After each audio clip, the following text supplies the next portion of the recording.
pessoal, senta que lá vem historinha antes de começar a resenha de hoje. Pois então, vocês viram que já tivemos alguns problemas com vídeos aqui, da frequência que a gente tinha falado uma vez por semana e tal. O que acontece? Meus planos eram que fim de semana passado eu estaria chegando em Belo Horizonte, porque eu moro lá, tô lá em Barbacena na casa dos meus pais, meus livros estão lá, minhas coisas estão lá, mas enfim. Para todo mundo que acompanhou a televisão nesses últimos dias, viu que a BR-040 foi interditada porque uma barragem transbordou e eu estava na estrada no momento e eu e meu pai ficamos parados, inclusive na 040, na interdição, e tivemos que voltar para Barbacena porque não tinha previsão de liberação, estava chovendo muito no dia, a gente nem se liberasse a gente ia passar porque a gente não ia ter coragem de passar, estava muito perigoso de fato. E vocês viram aí que demorou, para ser liberado e todo esse rolê. Então voltei para Barbacena, foi praticamente o caminho todo que a gente fez de ida e volta, porque rompeu ali na região metropolitana de Belo Horizonte, na cidade de Nova Lima. Então a gente já estava quase chegando e tivemos que voltar. Enfim, uma viagem que duraria ali umas 2h30 tranquilamente, durou praticamente 6, porque a gente foi, voltou, ficou parado, chovendo, uma confusão danada. E aí não consegui gravar durante o fim de semana e durante a semana pra mim é praticamente impossível de gravar por conta de trabalho e coisas afins. E é isso. E também no vídeo passado eu prometi que eu ia trazer um livro que eu ganhei, da editora, que eu ia trazer ano passado, Eu até ia gravar a resenha dele aqui em Barbacena, mas eu pensei que não faz sentido, sabe? A editora mandou o livro, mandou alguns brindes juntos, então fazer o vídeo aqui só da resenha, sem o livro físico, sem os brindes, sem mostrar pra vocês, vai ser muito sem graça. Então assim, eu vou deixar pra gravar quando eu de fato chegar em Belo Horizonte. E aí, no vídeo de hoje eu vou fazer a resenha do último livro que eu li. O último livro que eu li tem historinha também, gente. Também tem, o celular tá pitando aqui, vou pôr no silencioso que eu esqueci. O livro que eu comprei também tem historinha, antes de começar a resenha, pra ficar assim, bem legal a introdução, bem gigante. O que acontece? Nessas vidas de comprar 1 milhão de e-books, de não sei o que, de baixar e-book de graça, porque no começo da quarentena teve muito disso, eu baixei um livro chamado Marionete. Vou deixar a capa aqui pra vocês. E aí eu peguei a sinopse, achei interessante, baixei aquela rapidez, porque é sempre promoção relâmpago, acaba em não sei quantas horas e tal. E eu tô suando pra variar. E aí peguei. E aí um dia eu ia começar a ler esse livro, mas eu li ali informações sobre o e-book antes de começar. E eu descobri que ele é a continuação de um livro. Então eu peguei o segundo, não peguei o primeiro. E aí eu já ia ler o livro, não ia entender nada, ia ficar puto, ia xingar todo mundo aqui e tal. Aí fui atrás do primeiro e aí de fato consegui pegar o primeiro livro, que é O Boneco de Pano, do Daniel Coe. Eu acho que é esse mesmo o nome do cara. Enfim, vou deixar a capa aqui pra vocês e é sobre esse livro que eu vou falar no vídeo de hoje. Bom, esse livro é um romance policial, que a gente vai acompanhar logo no prefácio um julgamento de um cara que tá ali, de um réu que tá sendo julgado por ter assassinado várias crianças. Então ele é suspeito de ser um serial killer de crianças e a gente chega no último dia do julgamento, sob a visão de uma das juradas. O livro é em terceira pessoa, mas ele mostra algumas visões de algumas pessoas em momentos diferentes. Então, sob a visão de uma das juradas ali, a gente vai ter a leitura da sentença desse cara. E esse cara, ele é considerado inocente por conta das provas e das contradições apresentadas no júri.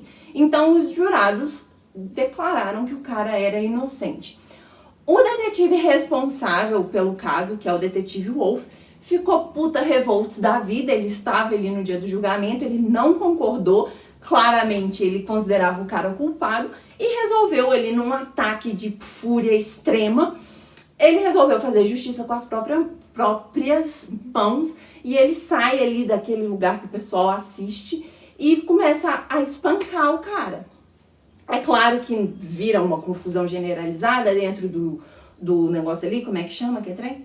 Do tribunal, vira uma confusão generalizada, os seguranças tiram ele tá com uma força, uma raiva muito grande, os seguranças tiram ele vai preso, claro, e o cara, apesar de ter ficado muito machucado, não morre, esse cara que foi inocentado. E aí termina o prefácio e a gente já entra 4 meses depois, um período de tempo depois, que se eu não me engano são 4 meses, com esse detetive Wolff recebendo um chamado para um caso. E aí você já fica com a pulga atrás da orelha, tá? Esse cara acabou de fazer um trem muito bizarro ali no julgamento, e como que ele ainda é detetive depois de um tempo. Então você já fica, acho esquisito.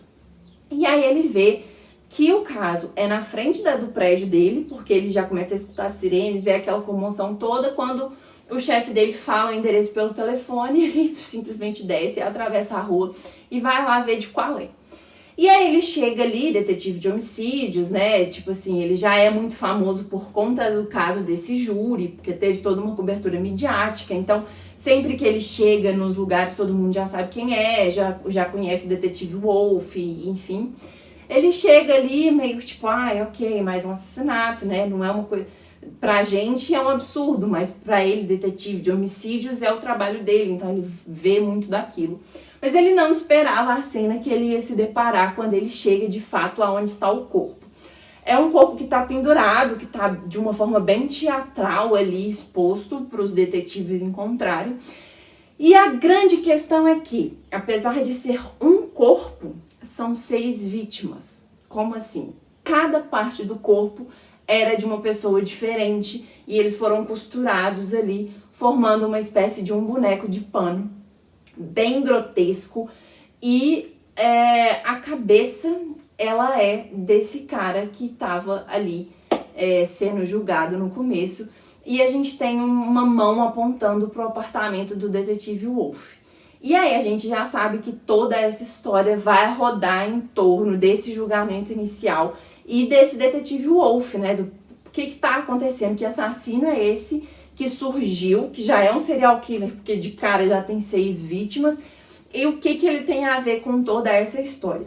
Para completar, a gente tem a Andrea, que é ex-mulher do Wolff e é uma jornalista de uma das emissoras locais, que recebe fotos desse boneco de pano, mas recebe também uma lista com nomes, datas e horários de pessoas que serão as próximas a morrer.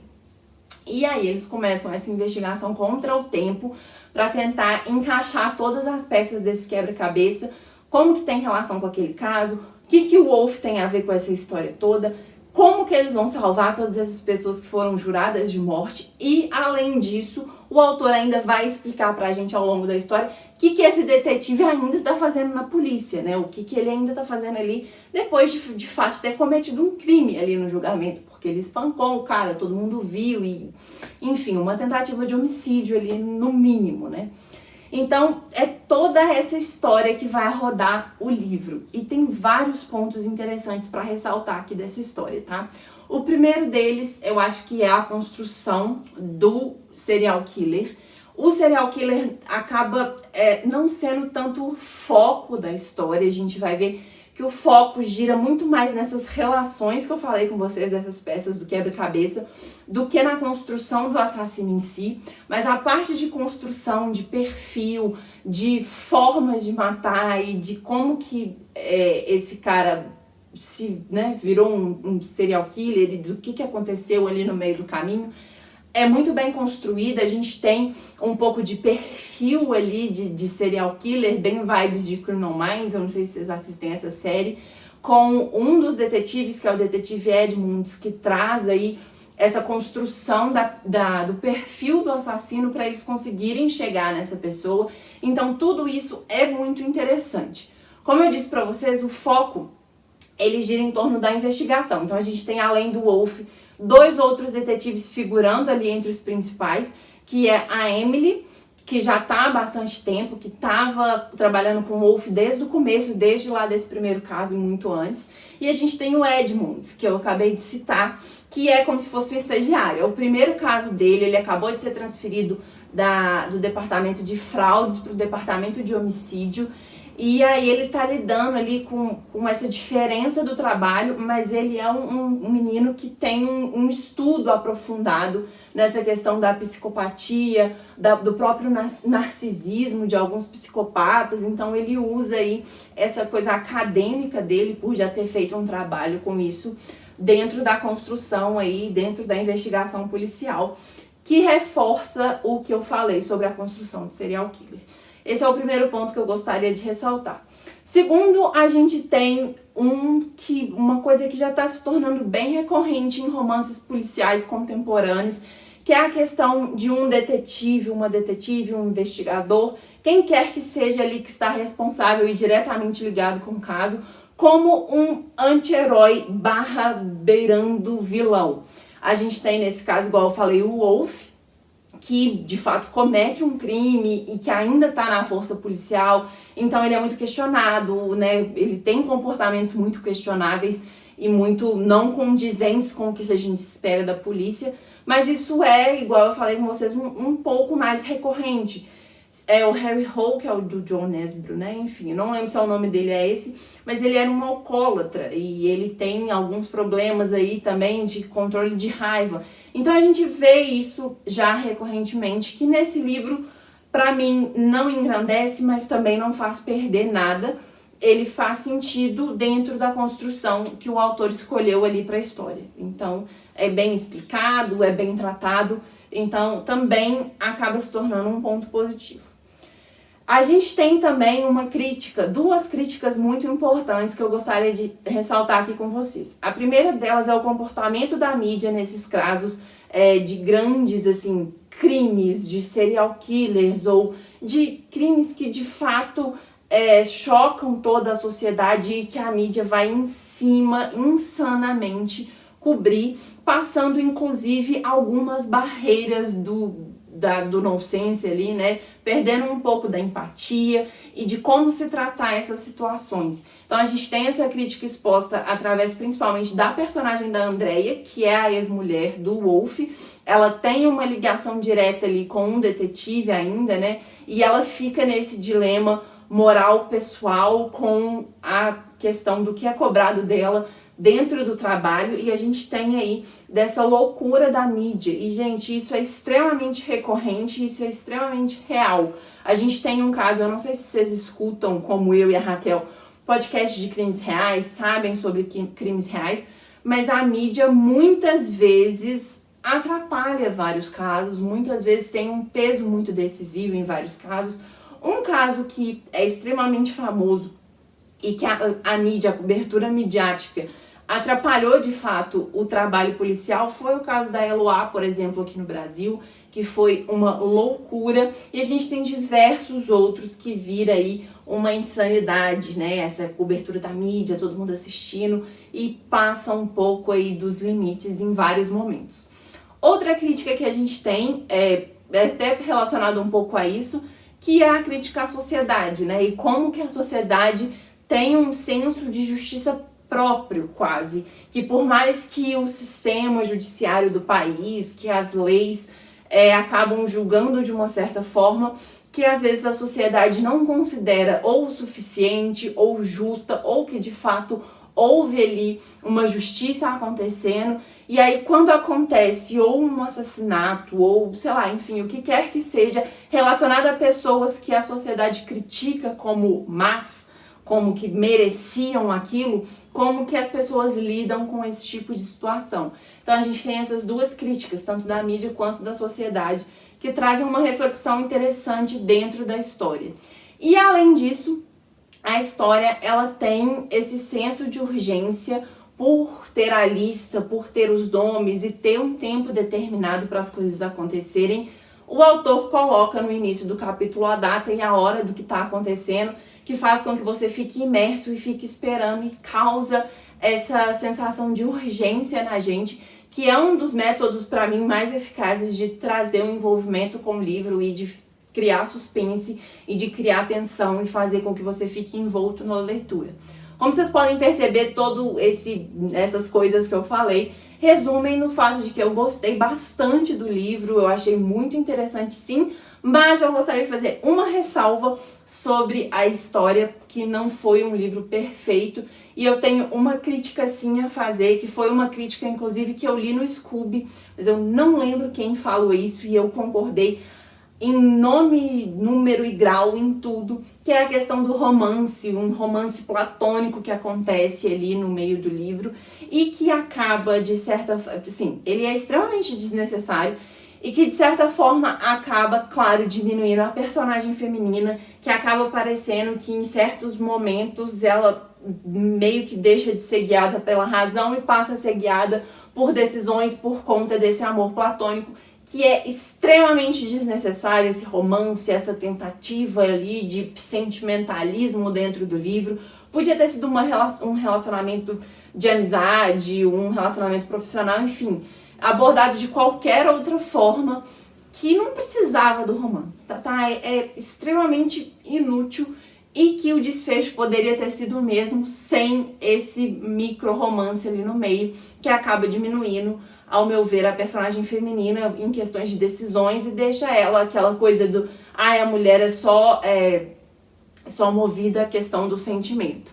Então fica essa crítica, mas no geral é um livro bem legal, assim, eu gostei bastante, fiquei animada para ler o Marionette, que é a continuação, né, desse livro.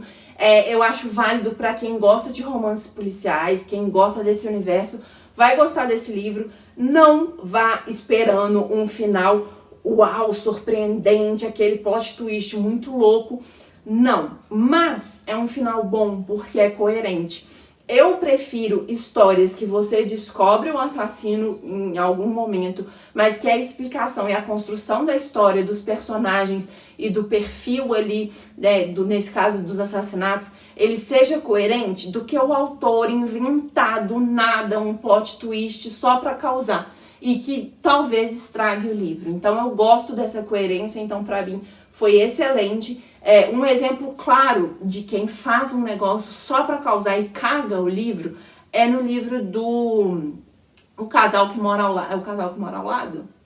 Eu acho que é O Casal que Mora ao Lado que chama, que foi um que eu inclusive fiz resenha, a Raquel também. A gente falou muito similar sobre o livro, que assim, tem problemas ao longo da história, mas a mulher na última página resolve fazer, eu acho que é mulher que escreve, enfim. A pessoa que escreveu na última página resolve fazer um plot twist totalmente desnecessário, a história já estava finalizada, já estava explicada, já estava ok. Ela na última, literalmente, na última página faz um negócio ali extremamente sensacionalista para causar e tal, e pra mim caga o livro todo, eu achei péssimo. Entendeu? Então não tem necessidade disso. É muito mais interessante você criar uma história coerente do que você ficar criando cenas e cagar a história toda. Então, o final é sim muito interessante, eu gostei bastante e condiz com tudo que o autor construiu ao longo de mais de 400 páginas por aí. Então, fica aqui minha dica para vocês. Além disso, eu acho que é um livro interessante para quem quer iniciar no gênero de romance policial, porque ele entrega várias coisas legais ali, só que cabe um pequeno aviso de cenas gráficas. Não é um livro assim super gráfico, super violento, enfim, mas é um livro que traz um certo grau de bizarrice. Vocês já veem pelo caso aí que eu contei, né, de ter um corpo exposto teatralmente ali, ter toda uma composição, tem algumas descrições um pouco mais gráficas, né, pra gente entender o que tá acontecendo. Então tem o seu grau de bizarrice que vale um certo cuidado para pessoas que não gostam, né, que não se dão bem com esse tipo de leitura. Então fica esse aviso. E é isso, gente, que eu tinha para falar com vocês aqui sobre o livro Boneco de Pano. Eu gostei bastante da leitura, eu recomendo para todos vocês. Espero que vocês tenham gostado desse vídeo com historinha e com resenha. E eu vejo vocês numa próxima. Tchau, tchau!